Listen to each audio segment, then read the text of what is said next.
Ternyata Nabi sering healing. Sebelum beliau dapat wahyu, apalagi setelah beliau dapat wahyu. Healing itu kan rehat jiwa. Kalau tidur itu adalah rehat fisik. Jadi kita kalau misalnya capek tidur, kalau lapar makan gitu. Ternyata jiwa kita juga butuh rehat selain fisik kita. Sehingga dalam Islam itu dikenal dengan rohatul qalb, rehat hati.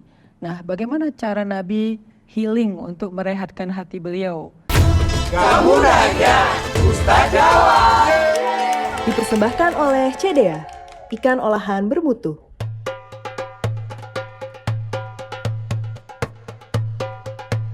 Bismillah, Assalamualaikum warahmatullahi wabarakatuh. Waalaikumsalam warahmatullahi wabarakatuh. Nah, tadi kan kita udah bagi-bagi tugas nih untuk persiapan buka puasa bersama. Sekarang Ustadz pengen ngasih kesempatan buat kalian yang pengen nanya. Siapa yang pengen nanya? Saya Ustadz mau nanya. Kamu nanya, Ustaz jawab dong. Boleh. Zaman sekarang banyak anak-anak muda tuh yang kalau lagi galau pasti larinya ke healing. Nah, apakah healing bisa jadi solusi untuk menyelesaikan masalah? Terima kasih. Healing, oke. Pertanyaannya sekarang, Rasul pernah healing gak sih gitu? Karena kan kalau kita pengen tahu ini baik atau enggak, kita tinggal belajar aja dalam kehidupan Nabi. Kehidupan Nabi itu lengkap banget. Cuma mungkin kita selama ini kurang bisa menerjemahkannya dan memproyeksikannya ke zaman kita yang relate dengan daily life kita.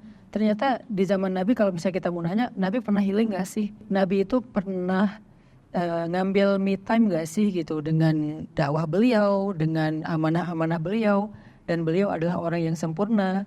Dan semua perilaku beliau itu kan contoh kan. Laqad kana lakum fi rasulillahi uswatun hasanah. Pada diri Rasulullah itu ada contoh terbaik. Jadi kayak apapun yang dilakukan Nabi, tidurnya, duduknya, berdirinya, jalannya, mengendarainya, semuanya adalah contoh. Nah sekarang pertanyaannya, Nabi pernah healing gak? Ternyata Nabi sering healing. Sebelum beliau dapat wahyu, apalagi setelah beliau dapat wahyu. Healing itu kan rehat jiwa.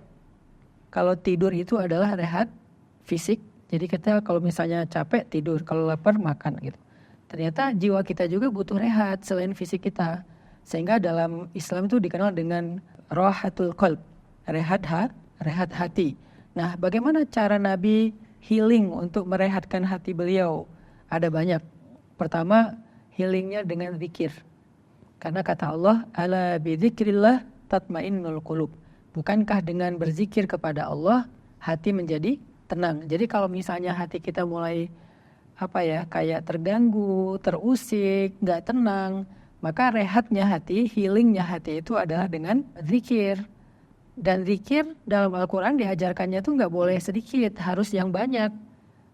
Fadhkurullaha dzikran katsira, wadzakirinallaha katsira wadzakirat, kay nusabbihaka katsira wa nadhkuruka katsira. Ada banyak ayat-ayat tentang zikir dalam Al-Quran, selalu ada kata-kata katsira. Arti katsira itu banyak. Jadi kalau kalian pengen healing dengan zikir, coba zikirnya tuh yang sebanyak-banyaknya. Pakai di tasbih digital, pakai tasbih yang kayak gini. Jadi yang penting adalah zikirnya yang banyak, itu akan jadi healing yang pertama. Nabi itu kalau udah lelah batinnya, lelah jiwanya, beliau duduk di atas sajadahnya, berzikir dengan zikir yang banyak. Kedua, healing Nabi itu adalah membaca Al-Quran. Karena Allah bilang, laqad ja'akum mau'izatun min rabbikum wa syifaa'un lima fis sudur, telah datang kepada kalian nasihat dari Tuhan kalian, syifa, penyembuh terhadap penyakit yang ada di dalam dada kalian. Ternyata obat dari penyakit-penyakit di dalam jiwa, mental, perasaan, hati kita itu adalah tilawatil Quran, tadabbur Al-Quran, membaca Al-Quran, mentadaburi Al-Quran. Nabi kalau misalnya lagi capek, beliau akan mengulang hafalan Al-Quran beliau. Karena kan beliau nggak membaca tapi menghafal kan. Cuman ada sahabat, ada yang menghafal, ada yang membaca. Jadi baca Quran itu bagian dari healing. Yang ketiga, healingnya Nabi itu adalah sholat tahajud.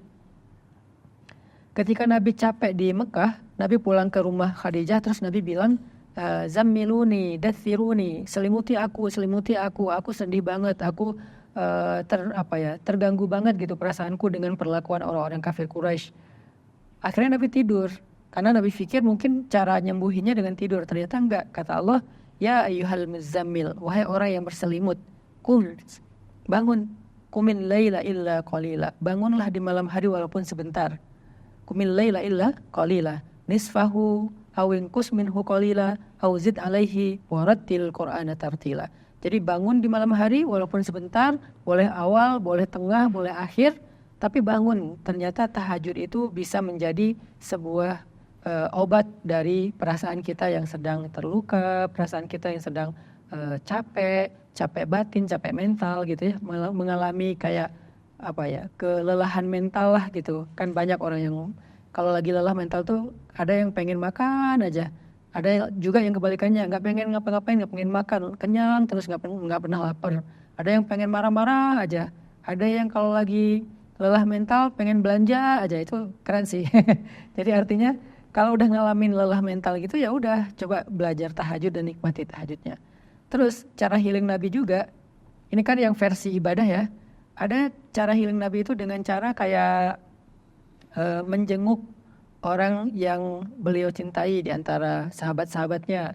Datang ke rumah Abu Bakar ngobrol, datang ke rumah Umar ngobrol, ketemu dengan Abu Hurairah ngobrol, ketemu dengan Julaibib ngobrol. Jadi ketemu teman lah kalau bahasa sekarang. Nongkrong bareng teman itu bagian dari healing, tapi kita memang harus punya teman circle yang sefrekuensi, yang positif. Jadi kalau ngobrol sama mereka itu nggak nambah vibes negatif, keluh kesah segala macam, malah jadi energi baru gitu. Terus yang terakhir, cara healing Nabi itu ke alam. Nabi suka banget hiking ke Gunung Uhud. Kadang-kadang Nabi itu naik onta ke tempat yang luas, padang pasir. Kadang Nabi duduk di dalam sumur. Sumur di Arab itu kan kayak mata air gitu, bukan sumur yang kayak kita yang dalam ya. Duduk di mata air, di oase gitu. Jadi itulah cara healing Nabi. Sehingga dengan healing seperti itu, jiwa kita jadi sehat. Selain fisik itu dengan tidur dan makan jadi sehat, dengan olahraga jadi sehat. Tapi kalau dengan jiwa, olahraganya, healingnya adalah tadi ibadah dan juga datang ke tempat-tempat yang kita bisa melihat kekuasaan Allah. Pergi ke alam, duduk, tafakkur, itu healingnya Nabi SAW. Nah semoga kita sekarang jadi tahu kalau pengen healing tuh kayak gimana. Dan gak usah guilty feeling. Kalau kalian misalnya lagi pengen healing, ini ada gak sih dalam Islam? Ada banget, Rasulullah juga healing. Yuk kita doa, semoga Allah menuntun kita untuk healing terbaik dalam hidup kita. Ya Allah, sembuhkanlah luka-luka di dalam hati kami dengan nama-Mu, dengan iman kepadamu, dengan tawakal kepadamu. Ya Allah, jadikanlah hati kami itu hati yang selalu berdenyut dengan zikir kepadamu. Amin. Ya Allah, jadikanlah jiwa kami jiwa yang sehat, jiwa yang selamat dengan kemuliaan-kemuliaan agamamu. Amin. Ya Allah, ajarkan kami tentang bagaimana menyembuhkan luka dalam hati kami dengan tafakkur, dengan tadabbur. Amin ya rabbal alamin. Nah sekarang udah mau buka puasa, yuk kita doa buka puasa bareng-bareng. Bismillahirrahmanirrahim. Zahabadh dhama'u wa batalatil 'uruqu wa thabatal ajru insyaallah. Allahumma laka sumtu wa bika amantu wa ala rizqika aftartu bi rahmatika ya arhamar rahimin. Assalamualaikum warahmatullahi wabarakatuh. Waalaikumsalam warahmatullahi wabarakatuh.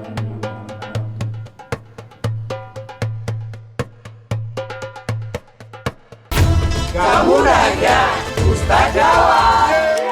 Dipersembahkan oleh CDA, ikan olahan bermutu.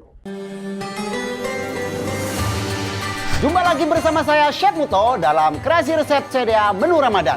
Kali ini saya akan membuat sop bakso ikan sayuran ala CDA. Ayo kita buat. Langsung kita masukkan margarin, kita masukkan kentang, wortel yang sudah kita rebus, air, kita tunggu sampai mendidih. Nah, sekarang saya gunakan CDA bakso ikan sayuran. Diproduksi secara higienis, sehat, dan halal. CDA bakso ikan sayuran rasanya enak banget. Masukkan kaldu bubuk, garam, jinten bubuk, masukkan lada. Nah, sekarang kita aduk. Nah, setelah mendidih, kita tambahkan daun bawang, ada seledri, ada tomat, ada bawang goreng, dan ada bawang putih goreng. Nah, langsung kita sajikan. Sop bakso ikan sayuran ala CDA. Kreasi resep CDA bisa diaplikasikan saat sahur ataupun berbuka puasa bersama keluarga, supaya tetap fit selama menjalankan ibadah puasa.